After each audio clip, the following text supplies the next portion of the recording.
అక్షంతలు పడిపోతాయి. పొద్దున్న ఏమన్నా జరిగిందనుకో నడువు నొప్పి వస్తుందంటే అప్పుడు చెప్తాను. మీ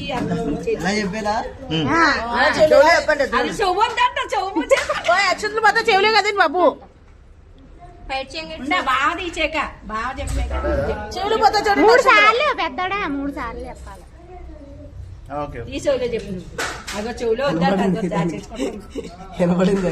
వినబడిందా?